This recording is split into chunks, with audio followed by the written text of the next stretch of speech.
mwiriwe canke mwaramutse bivanye na mwebwe mudukurikirana aho muherereye. Ndabibutsa ko ari kuri Yaganaho TV je twe turaganira nko mwamaze kunyimba mwijwi ni Mr. Kido Truth, Mr. Fasha abandi ko nawe warafashijwe, Mr. Koresha inzigo yawe neza. Nkuko musanzwe mutumenyereye kuri Yaganaho TV, uyu munsi ni bidasanzwe kuri Yaganaho TV aho twaronse amakuru atari ivumbi. Dushimye kubikora maone buryo kuko le patriote Kodi ntituri kumwe hafi ariko turi kumwe ku murongo wa telefone. Aho tuguma turagire hamwe ibijanye n'indege y'u Rwanda yaraye ikorowe mu gihugu ca Kongo. Hamwe n'igisirikare kiko kiraforumwa kugira ngo gitere muri mu gihugu cy'u Rwanda. Yes, twaduhe ikaze Kodi the Black. Abanza baramutse abakunzi bose bayaganaho TV ndetse nakunze biwe. Karibu cyane Kodi. Mr. Kido Truth ndabaramukije bamwe ndizira ko mumeze neza n'abariko baradukurikirana ndibaza yuko bakomeza kugira ibihe byiza narijya tukiri mu bihe byiza ibihe by'iranda bya Pasika ariko reka manze ntamwe ndabifurize Pasika nziza kubayemera abadukurana bose abemera ukuzuka kwa Yesu Kristo umucunguzi w'abarundi ndetse n'isi yose. Merci. Yes, reka nanjye mvuge amen. Ndabishurire bose nizira ko nabandi baza kutwishyura muri commentaire za kwakira commentaire zabo zitandukanye. Yes, nanje nizere ko nawe Kodi biko bigenda neza aho herereye. So mu rugendo nagiyemwo nta kidasanzwe aho nagiye nashitse amahoro kandi ibyo nagiye kurikira ariko bizogenda neza. Urabona yuko unakanya ndagahiya kugira ngo ashobore kuganiriza abakunzi ba BF News ndetse n'abakunzi ba Yaganaho TV ko tuba turi ku 5 kwa 5 atakibazo na kimwe. Rero uvuga yuko ngomeza kugira ibihe byiza amagara meza atuka vraiment ndetse neza. Yego tudateze rero reka tugende ku idonido ry'amakuru y'ino munsi aho hari amakuru akavuga ko hari indege y'u Rwanda yakorowe na FDNB ndetse na FARDC biri hamwe byayikororeye mu Minembwe. Mbega ibyo bintu byo bari byo ho bya bimeze gute byagenze gute bw'iro ndege ikorogwa? Urakoze cyane Mr. Kido Truth ku nkuru nziza novuga yuko umbajije kuko ni nkuru novuga yuko turari bwabwire abakunzi ba Yaganaho TV uko yagenze nuko byari byifashe. Rero ku munsi wejo jenza nibaza sometimes yuko zimenyesha amazu Rwanda hambavu yuko ari ntumwa za Satani nta n'abakirisi barimo canke abasenzi kuko bose biboneka neza yuko abapagani mu gihe abandi bari gusenga bishimira izuka ry'umucunguzi bo bari gutegura ibitero simusika byo guhitana abantu benshi no kwica igitigirira mwinshi cy'abakongomani ngaha mu gihugu cya Kongo. Umbajije ikibazo cyiza ati biravugwa hari amakuru y'ikirasakara yuko ho bari indege y'igihugu cy'u Rwanda yakorowe mu gihugu cya Kongo ku munsi w'ejo. Amakuru ufise yizewe nuko iyo ndege itakorowe ku munsi w'ejo yakorowe ku munsi wa gatandatu mu masaha y'umugoroba nk'uko yadushikiriye. Rero uko byagenze nuko iyo ndege si ya mbere yari ku butaka bwa Kongo kandi si ni ya mbere ikorowe ngaha ku butaka bwa Kongo. Cyenda gusubiza inyuma hari indege yigeze gukororwa ayikororwa nyine mu Minembwe. President Paul Kagame yaragombye kuyirihisha abanyamurenge nubwo bamuhiraniye muri make baramubwiti na ofisi inyungu bikeneyemwo ntabwo tuzoyikuriha iyo ndege y'u Rwanda yarakorowe. Rero ku munsi wa hirya y'ejo naho ibyarongeye biraba aho indege yavuye mu gihugu cy'u Rwanda mari iraza no mu gihugu cya Kongo ariko ikibazo yagize iyo ndege yahagurutse mu gihugu cy'u Rwanda hariho iyindi ndege y'igihugu cya Kongo iriko irayirerekera mu kirere nuko iyo ndege y'u Rwanda iraza irinjira mu busiriko bwa Kongo. Iyo ndege ya Kongo nayo ijaho iri ku birometero byinshi ariko yibona utwo yigira twose nkuko ubasa nuko bagize nk'iwabo ngaha muri Kongo. Rero iyo ndege iragenda yarimo abasirikare batari bake b'igihugu cy'u Rwanda irimo n'ibikoresho ndetse n'ibifungurwa abitaye n'abasirikare bari ku rugamba murabizi ko bakenera byinshi. Rero iyo ndege iragenda mari ya ndege ya FARDC iba yayiriye inyomeko maze kwiga inyomeko niko guca batangura kuyirasa kandi bikomeye cyane. Amakuru dufise kandi yizewe nuko bashyitse ngaha mu Minembwe iyi ndege bamaze kuyikorora hasi bamaze kuyiheza ivyo byamaze kurangira. Mu vyahononekariye hamaze kumenyekana abasirikare batari bake b'igihugu cy'u Rwanda bahapfiriye bari bazanywe ndetse n'abaganga bari baje kugira ngo biteho abari bakomeretse mu mirongo y'urugamba bose barasize ubuzima muri iki gitero c'indege ya FARDC. Rero ni igikorwa kidasanzwe cyakozwe n'igisirikare gikorera mu kirere cya Kongo gifatikanije n'ingabo z'Uburundi FDNB na wazanye, kuko bikimara kuba inyeshamba zabaye nk'iziguye mu mazi, kuko uwo munsi n'ibitero byari byabashigusha. Ndagenda nababwire ubwo iryo sanganya ry'indege cyangwa uko kurasa kw'iyo ndege y'u Rwanda byagiye gutuma zimenyesha amarwa ko zaraye ubusa, kubera ko n'irasiyo bari bazanye ntabwo yari bwashike, nayo yarahiye iratokombora. Rero uru n'uruhombo rukomeza kwikoma ku magugu abanyarwanda basanzwe bafite muri kano kanya. Mvuze yuko abanyarwanda bakenye, mvuze ko abanyarwanda bari mu gahinda dushobora kubitahura. Bwana Kido Truth umunyabutabizi, tugiye kwinjira mu gihe abanyarwanda bita cy'icunamo cyagiye kwibuka umwaka ugera ku 32 bahakoze jenoside. Nivyo bibuka, ariko bakareka kwibuka abaperezida babiri w'igihugu cy'u Rwanda n'igihugu cy'u Burundi yagandaguwe n'uwo muperezida mu mwaka w'1994. Ibi ndazi yuko ari batavyibuka mugabo bizibuka ibya jenoside, kandi kugira jenoside ibe byavuye kuri uwo muperezida Paul Kagame yishe uno muperezida abenegihugu bamera nk'abashamiranye, ariko FPR ingira mu gihugu nayo iza iri giti kiri mu mashini yaje yica buri kimwe na kimwe gihumeka. Byagiye gutuma rero kugeza uno munsi mu Rwanda abenegihugu bacirijwe. Niyo mpamvu ndavuga yuko ndi kubihuza nuko abanyarwanda basanzwe bari mu mabugwa ntabwo muri nabisi. Iyi ndege yaguye yari muri bije y'igihugu y'u Rwanda, yaguzwe n'amahera y'u Rwanda, kandi yari kwiye gukora imirimo y'igisigare cy'u Rwanda irikiragwa mu gihugu cyabo, apana kuyikoresha hariya muri twigwandeho na M23. Rero ibi bibaye indege bayibuze mu gihe bari mu kibazo gikomeye cy'ibitoro, bari mu kibazo gikomeye cy'iduga ry'ibiciro Mr. Kido Truth. Aha mu Rwanda ntawe kivuga ibintu bigeze wandabaga, kubera ko ibintu byose byarazamutse ibiciro. Rero novuga yuko aramarira mu yandi ngaha mu gihugu cy'u Rwanda, kubera ko novuga ko perezida aho bapesizo hamwe mwica, kubera ko muri no minsi biraboneka neza ko aragiramiwe kabisa n'ibyago bidasanzwe rimwe ntosigura, ariko kumbure ngira no kwishura ibyo yakoze. Ariko muri no minsi naho Mr. Kido Truth imisi n'ibihe bitoroshe ku Rwanda, hapfa abanyarwanda benshi muri no minsi bagiye kwinjiramo ngo y'icunamo. Abanyarwanda benshi barishwa ngo bazizwa ngo gufyobya jenoside nyamara gufyobya nyamara gufyobya nyene. Abantu benshi bari kuba bica, kandi rero byatanguye. Rero Mr. Kido Truth ivyo ndege yakorotse nivyo, n'abari bari nivyo kabisa, barapfuye baragesera ayo nyubakuru y'ukuri mu rwego no gusangiza, kandi turacakomeza gusakira mu banda akava bacu kugira ngo bashobore kutubwira. Mbere ndabatera amatsiko, hari andi makuru karavuga ko hari indege y'igihugu cy'u Rwanda yamaze gukorogwa, kandi yindi gira gatatu umunsi mu banda akava kuri uno munsi w'igenekezo rya 6 kwezi kwa 4. Biravugwa yuko hari indege y'u Rwanda nayo yobeke gukorogwa mu butaka bwa Kongo. Rero turaza kubabwira ukungene ibintu byifashe nyamba ari ukuri muganga kuri kuko twayibwiwe n'abari ku mirongo y'urugamba. Ino nkuru ndacyayisangura, ndacyayikura mu dutosi kugira ngo abakunzi ba BF News ndayibatemwo atakibazo na kimwe. Yes le patriote ridatevye.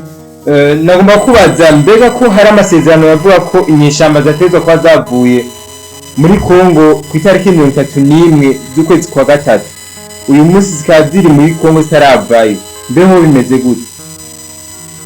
Mr. Kido Truth, wowe kwemera kwishwa n'inzara bagira wo kwemera ukajyamba bakakwica wapfuye. Kuva muri Kongo ku Rwanda ni go rupfu, kuko u Rwanda rutunzwe na Kongo. Rero sinibaza yuko u Rwanda ngo kwemera kuva muri Kongo uko nyene batarukubisa umuhini mu mutwe, kuko bavuga yuko inyama iri mu kanwa k'imbwa bagobotoza y'umuhini. Nta imbwa n'ikira, imbwa n'iruka n'ingurube, muravyo imbwa n'ingurube n'ibigera biruka. Iyo ukeneye ikintu cyawo uratorwa kubita mu mutwe, niho ihezikashira cya kintu hasi ibintu bikamera neza. Rero kuvuga ko u Rwanda buva muri Kongo impossible. Ndibaza barakurikiranye amajambo Perezida Paul Kagame mu kiganiro yahaye Jeune Afrique, yaravuze yuko atazigira kura ingabo ziwe muri Kongo, atazigira kura n'ivyuma vy'ubwirinzi vyiwe muri Kongo. Bicine bifatanya n'umwe mu wahoze arongoye igihugu cy'u Burundi, wewe yagiye kwemanga yishira mu kibazo cya Kagame, arahakana neza yuko atangabo z'u Rwanda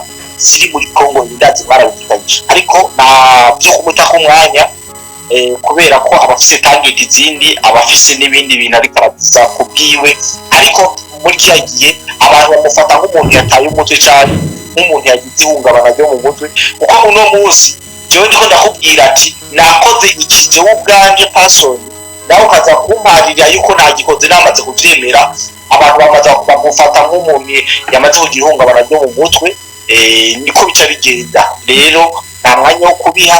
Ariko u Rwanda gukura ingabo muri Kongo meshe kusami, sinibaza yuko bizokunda ko basinye amasezerano kenshi barasinye le 4 décembre 2025 Washington DC, niho baheruka kuyasinya Washington.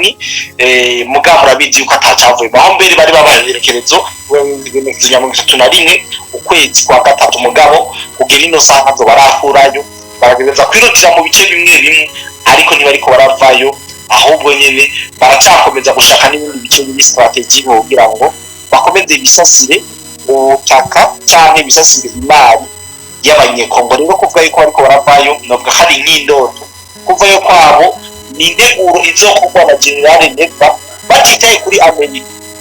General Neva afatiwe igina Kisekedi amubwire ati harageze ko dukubita ubwasi mu magara, hama bakubita zino nyeshamba z'u Rwanda bazikureyo, zimwe ari bimuga izindi zitacumba kubera urwamo kubera kuziba amatwi ko mabombe menshi. Ubundi bwo yakiri mu mashini wenyine yaravyivuye yuko azopfa Rwanda. Rero gupfa Rwanda kwiwe si kwa kundi gupfa kuva mu bice nkuko byose uko Amerika ibitegetse, yavuze ko azopfa Rwanda, ategeza nyene gupfa agwana. Niyo mpamvu kuvuga yuko ukiri mu mashini yova ngaha byoroshe, ari ibintu bifite amahirwe make cyane. Yego, ndagushimiye cyane rero Patriote, tubandanya ku makuru yacu ngo twabibwiye abakunzi bacu ko hari ikiroreri cyane igisirikare cyo kiraformerwa muri Kongo, ngo twabyumvise kuri bamwe batavuga rumwe mu gihugu cy'u Rwanda bashaka gutera u Rwanda. Mbeho byameze gute, bivuga kwiki? Muri make ayo makuru ariko arasakara cyane ku mbuga cyangwa ku bitangaza binyoma byo mu gihugu cy'u Rwanda, bavuga yuko bo mbere bavuga yuko cyaforomewe muri Kongo, bavuga yuko ari igisirikare cyaforomewe mu Burundi, kikaba kigabwa na Jean Habyarimana, umwana we wahoze ari perezida w'igihugu cy'u Rwanda, na Kayumba Nyamwasa yahoze ari chef d'état major nga mu gihugu cy'u Rwanda. Abivuga yuko gisirikare bari cyane, rero bavuga yuko ngo boba bariko barategura ngo umugambi wo gukora ubwoko mu gihugu cy'u Rwanda. Sinzi rero abanyarwanda yuko ari bo bafise inyama ziryoshe, bokoma bibona yuko bagiye kwicwa buri mwanya. Sinzi uko iki kintu maze kukiraba, abanyarwanda ni abantu bama biteze kwicwa, sinzi yuko hari ico bikeka cyangwa ari bo bafise inyama ziryoshe. Ariko reka turindire Mr. Kido Truth that yuko ukuri kose buzoza kuracabona, kandi atana kimwe kitazoja ahagaragara. Abariko barabesha bavuga ivyo bashatse, novuga yuko atari ivyo, atagisirikare cy'u Rwanda cyangwa atagisirikare cy'inyeshamba kiriko kirategwa mu Burundi kugira ngo cibitera zino nyeshamba, ahubwo bo nyene ni kwakurwa kwikeka amabinga ubu yarwaye. Ahubwo nyene ni kurabira hafi ico bagona, ico bashaka kugira ngo umuntu abavugutira umuti hakiri kare. Rero ivyo bariko barabesha n'amapropaganda kandi baba babikoze, ntawe ushobora kubajajinga. Ariko reka turindire ahubwo turabe iyo ibintu biriko biraja, ko biraboneka neza yuko ibintu bikiri ku yindi mpamvu, ibintu biri ku yindi mpamvu. U Rwanda inyuma yo gukena rukagira ubukene, inzigo yaduze, tasyo yaduze, urumva. Rero aha nakubwiye ko bigiye gukomera. Abari ku mipaka bacunge neza, ndazi yuko mu minsi batangora kwakira abasoma bavuye mu zindi ntara, bavuye mu bindi bihugu, kubera ko umubanyi tubanye duhanye urubibe arakomerewe cyane. Arakomerewe cyane, niyo mpamvu gucunga imbibe z'igihugu muri no minsi ari gukaza umutekano. Mr. Kido Truth. Ego, mbega ubwo ntiwashatse create content kugira ngo bibagize ko hari mirongo ku masitasiyo y'u Rwanda imiduga myinshi tondeye igitoro? Oya, ivyo birabaraba twe n'ibituraba, kandi nuko nyine baba batuvuruga ibyabo tuba tugikwira aho tuba twikwirabira iby'iwacu mugako bihaye akazi ko kutuvuga nabi kandi bakavuga baturushira banagira umutima barundi ku bintu bitari byo tuzokubizana aho tubazanira ibyabo tubishire habona tuzokwama ibyabo tubakura gahuzu akabutura n'agasengeri byose dushira ibya hazarani ibyabo byose hanze ariko mwumve yuko ubu bumye sevre barashobora gutegura akantu kugira bibagize biriko biraba murabizi yuko baba bategura utuje kugira ngo binjire mu kintu murabizi mu gutera za goma babanje kuzana emerine yisambanisha icupa kandi ibintu murabizi ndazi yuko ibi mwabibonye mwarumvise ni propaganda nyinshi ni tekinike nyinshi bakunda gukoresha kugira ngo bagire amatohoza canke baziba amaso abantu ibyo bariko barabona ariko twaramaze kubakima kandi tubaraba mu gatondo no ku mugoroba nabo bazoduca tuzokwama tubacungira hafi buri propaganda zose bazozana bazokwanza umuriro ducukamwo amazi nkakizimya mwoto nta mabi buri nguvu kuko nta kinyoma kigira gitsinda kuri Mr. Kido Truth. Yes. Ego, le patriote tugushimire cyane. Nani ndabashimiye cyane Mr. Kido Truth nizera yuko ngahe Bujumbura namwe muri ko muramererwa neza. Ego, musaya cha Bujumbura vraiment musi kugena neza kuno musi wikonje kwibuka bamwe mu ndongo z'igihugu cyacu cy'u Burundi ibirori biko bigendanira cyane aho mperereye ko nabibonye byazifashe neza cyane. Utambajije wateye urupfu uno mwubaho wacu muri ko muri bukuno munsi abo cubigirwa ko bigira ko byose ko nayo nenga warana bivuze mu kibazo ca mbere nakubagijemwe sinzi ko cubigirwa ko byose mu ntangamarara iki kibazo twagitewe n'igihugu cy'u Rwanda uyu mu president kubazi amateka yiwe yari mu president agerageza gushira abarundi hamwe yari mu president aharanira inyungu z'abarundi bose yari mu president muri make utamuzana kwiba ibintu by'amoko rero mu gihe Perezida Kagame yari karagandagura Perezida Habyarimana nawe yabigiriyemo yabigiriyemo kabisa kandi biriko biraboneka cyane neza yuko n'ubu umugambi Perezida Kagame wawufise kiretse ko yasanze abarundi bose ndetse n'abantu bose bamaze kubimbonera kure ayobwira ko tubonyene baca bamukura mu gihugu cy'u Rwanda bamuboshe no kubwira yuko ivyo yakoze kiyagihe ubu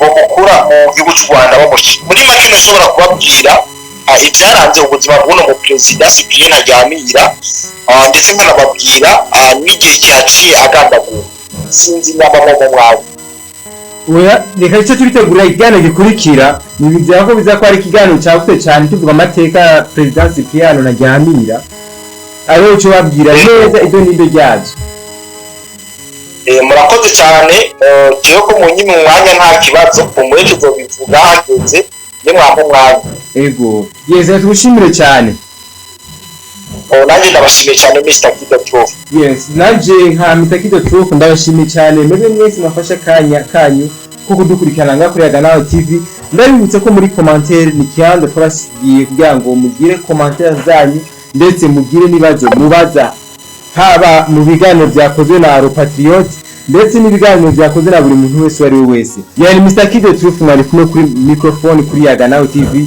naho gutaha biganiro bikurikira ciao ciao.